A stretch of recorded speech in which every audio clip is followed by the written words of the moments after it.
ಇನ್ನ ನೀವು ಹೊರಗೆ ಬರ್ಬೇಕಾದ್ರೆ ಹೊರಗೆ ಬಂದ್ಮೇಲೆ ರಾಶಿಕಾ ಮತ್ತೆ ಸೂರಜ್ ಕೂತ್ಕೊಂಡು ಮಾತಾಡ್ತಿರ್ತಾರೆ. ನಂಗೆ ಗೊತ್ತಿಲ್ಲ ನೀವು ಎಪಿಸೋಡ್ ನೋಡಿದ್ರೆ ಇಲ್ವೋ, ನೋಡಿದ್ರಾ?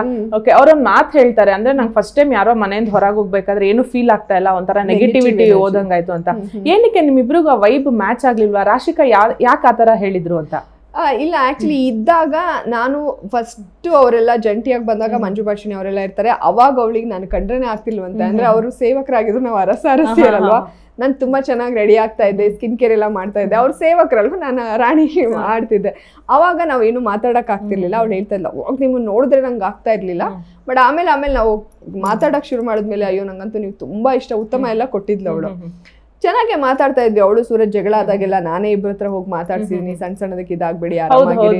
ತುಂಬಾ ಸಲ ಸೂರಜ್ಗೆ ಹೇಳಿದ್ರಿ, ತುಂಬಾ ಅತ್ತಾಗ್ಲೂ ನಾನು ಸಮಾಧಾನ ಎಲ್ಲ ಮಾಡಿದೀನಿ. ಬಟ್ ಯಾವಾಗ ಅದು ನಮ್ಮಿಬ್ರು ಮಧ್ಯೆ ಇದು ಶುರು ಆಯ್ತು ಅಂದ್ರೆ, ನಾಮಿನೇಟೆಡ್ ಟೀಮ್ ಅಲ್ಲಿ ಇರ್ತೀವಿ, ಟಾಸ್ಕ್ ಅಲ್ಲಿ ವಿನ್ ಆದಾಗ ಇವನ್ ನನಗೂ ಡೇಂಜರ್ ಝೋನೇ ಅದು. ನಾವೆಲ್ಲ ಬಿಟ್ಕೊಟ್ಟು ಹೋಗ್ಲಿ, ರಾಶಿಕಾ ಫುಲ್ ಅಳ್ತಾ ಇದ್ಲಲ್ಲ ಅಂದ್ಬಿಟ್ಟು, ಸರಿ ಫಸ್ಟ್ಗೆ ಸುದಿ ಅವ್ರು ಸೇವ್ ಆಗ್ತಾರೆ. ಸೆಕೆಂಡ್ ಡೇ ಇವಳು ನಾನು ಹೋಗ್ತೀನಿ ನಾನೇ ಸೇವ್ ಆಗ್ತೀನಿ ಅಂದ್ರೂ ಅವಳು ಬಿಡಲ್ಲ ಅಂದಾಗ, ಹೋಗ್ಲಿ ಬಿಡು ಆಯ್ತು ರಾಶಿಕಾನೇ ಹೋಗ್ಲಿ ಅಂದಾಗ, ನೀವು ಹೋಗಿ ಆ ಕಡೆ ಟೀಮಿಂದ ಅಭಿ ಬರ್ಲಿ ಅಂತ ನಾನು.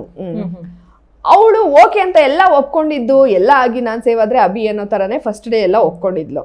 ಸೆಕೆಂಡ್ ಡೇ ಏನಾಯ್ತು, ಅವರು ನೈಟ್ ಎಲ್ಲ ಏನೋ ಮಾತಾಡಿದ್ದಾರೆ ಅಭಿ ರಾಶಿಕಾ ಎಲ್ಲ, ಫುಲ್ ಚೇಂಜ್ ಆಗ್ಬಿಟ್ಟು ನೆಕ್ಸ್ಟ್ ಡೇ ನಾನು ಸ್ಪಂದನನ ಆ ಕಡೆಯಿಂದ ಕರ್ಕೊಂಬರೋಣ, ಅವಳು ವೀಕೋ ಅಂತ.